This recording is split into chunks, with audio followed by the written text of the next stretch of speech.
ব্রাহ্মণবাড়িয়া সরাইলে স্বতন্ত্র প্রার্থী ব্যারিস্টার রুমিন ফারহানার উঠান বৈঠকের সময় সংঘর্ষে আহত হয়েছেন 10 জন। ভবিষ্যতে শুনবো না।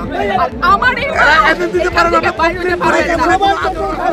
আমি যদি না বলি এখান থেকে বাইরে যেতে পারবেন না স্যার, মাথায় রাখেন। যখন তোমার কেউ ছিল না তখন ছিলাম আমি, এখন তোমার সব হয়েছে।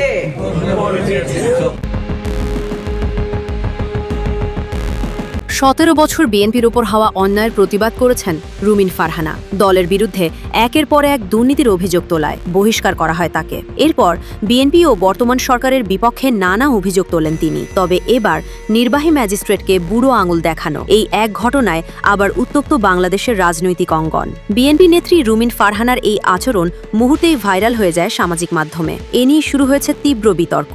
এটা কি রাজনৈতিক প্রতিবাদ নাকি প্রশাসনের প্রতি প্রকাশ্য অবজ্ঞা?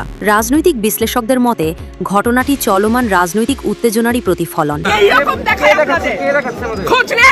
আমি যদি না বলি এখান থেকে বাইরে যেতে পারবেন না স্যার, মাথায় রাখেন। Excuse me, sir.